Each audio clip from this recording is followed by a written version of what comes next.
Last day in Berlin. A very good trip, but a surprisingly unsmooth trip. It's gonna be good to be back home.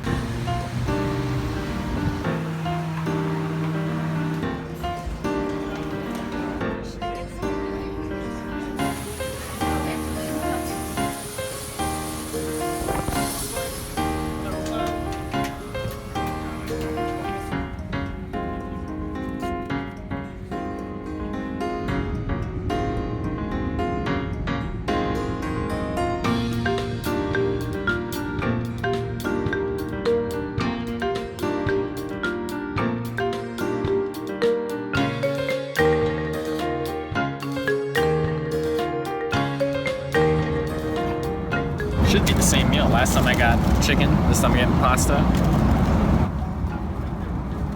Right choice confirmed.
I think I've tried to show you guys this multiple times. It's just I keep losing the footage or something. But that tree that fell over because of the windstorm, slowly but surely they dismantled it, and now this is all that's left. Well, they still have a big pile of whatever that is, but they completely took the tree down.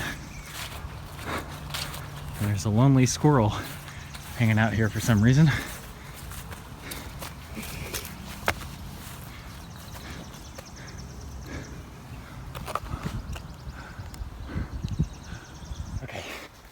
Back to the run.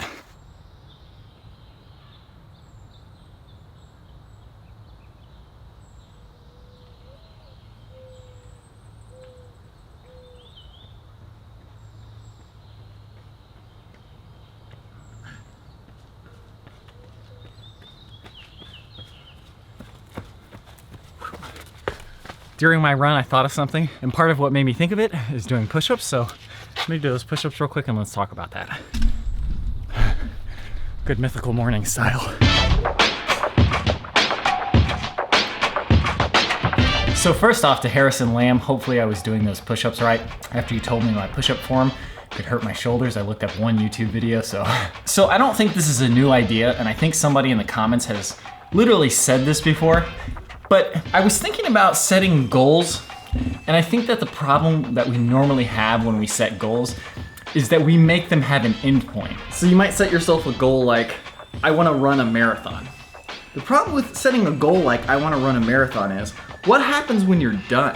I think what happens is you develop all these great habits to run a marathon. Like say you practice running like 6 miles a day, you eat better, you sleep better, you do all these things better. But then, when you actually run the marathon and you've completed that goal, then you're done. Like all of those good things that you've changed in your life, they don't matter anymore because you don't have like a purpose for them. Or like if you set a weight loss goal and you say, I'm gonna lose 15 pounds in 3 months or something like that. What happens once you've lost that weight? you've gotten the satisfaction from having achieved that goal, but you're not gonna stick with it because the goal that you set wasn't, I wanna eat healthy, sleep right, do this, do this. So to that end, I was thinking about it and I was like, you know, I think I've already done this in some respects in my life, but in others I haven't. But I think what I'm gonna do is start setting goals that are open-ended, but have quantifiable results every day. For example, one area in my life that I've done this without even really intending to do it was doing a daily vlog. I just said, I wanna do a daily vlog. And I get that satisfaction of having completed the vlog every day. And honestly, you know, even doing it daily is not so important to me because this is one of those things that I will do whether you ask me to do it or not because I enjoy it so much. But something like push-ups and running, you know, I actually enjoy those quite a bit too. But here's what I've been doing recently. I've been doing a mile a day and 15 push-ups a day. So every day I get that nice endorphin boost of actually having done the exercise because exercise makes you feel better. But also I get to check off a list and say, man, I did that today and I have fulfilled a step towards my goal. Even though the goal has no endpoint, it still gives me that satisfaction that you get from normal goal endpoint. In fact, that's another part of it, is you get the satisfaction of having completed a goal every day if you don't give it an endpoint. If you give it an endpoint, every single day is not, oh man, I'm getting closer to my goal. It's, man, when will this goal actually get here? So am I actually making sense here? I hope I'm actually making sense. Well, in any case, I think my conclusion is that daily practice is really what I like to focus on more so than like end goals. So like for like YouTube channels or the YouTube videos that I do, the end goal is not to be making a certain amount of money or to have a certain amount of subscribers. It's, can I make the videos that I want to make every day? And if I can do that and everything else in my life is more or less going okay, I'm pretty happy. And to that end, since I am able to do that right now, I'm pretty happy.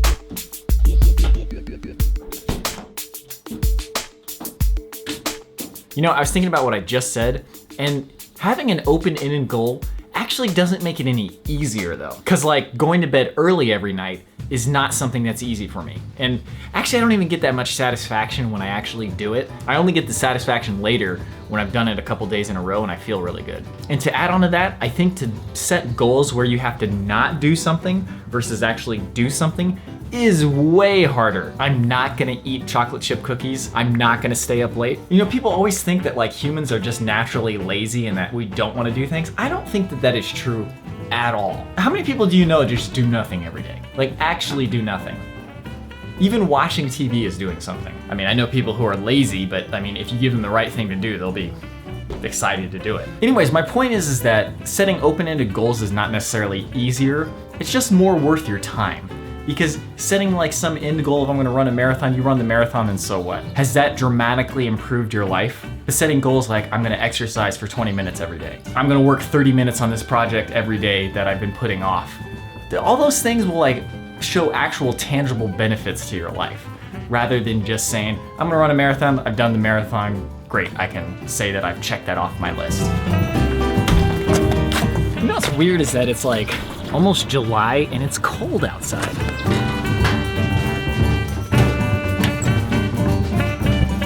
That is my current lighting technique, all because I'm too cheap to just go buy a proper gas lighter thing.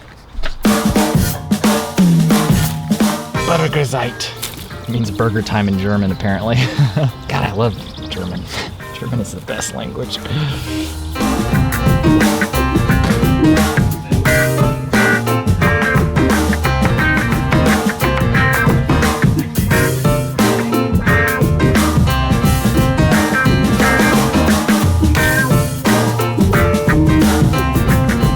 So I went a little overboard with the random pickups from Amazon the other day. Some of you may know that I used to have an extensive DVD collection, but I sold everything. Recently I've been regretting that. For some reason I thought that like Netflix would take off and that it would be a much bigger thing than it is and it wouldn't have movies that just rotate in and out.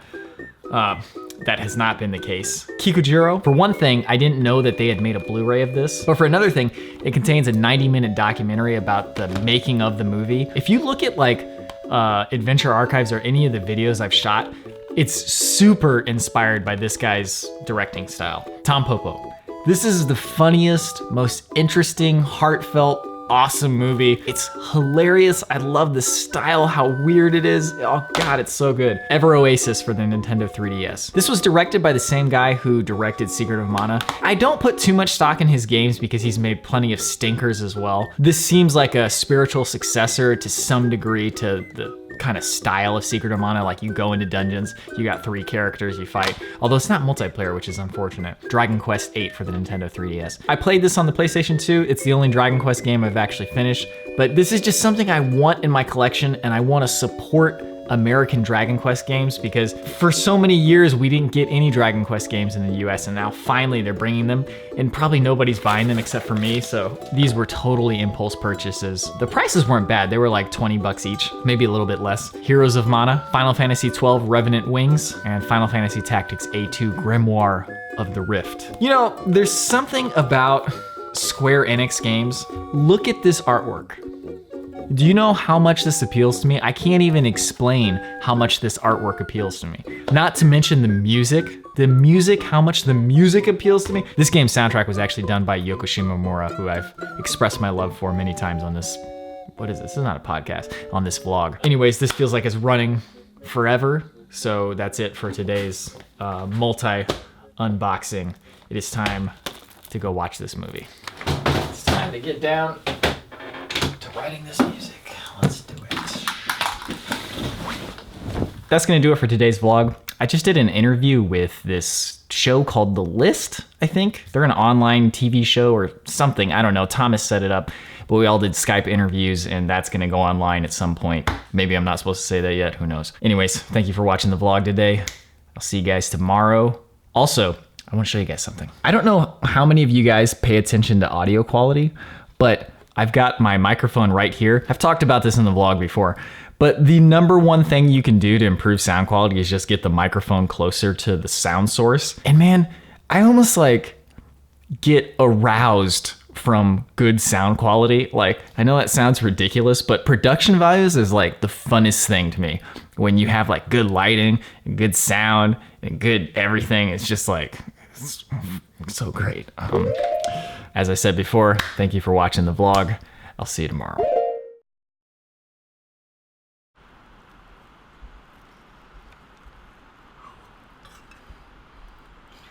How awesome is that?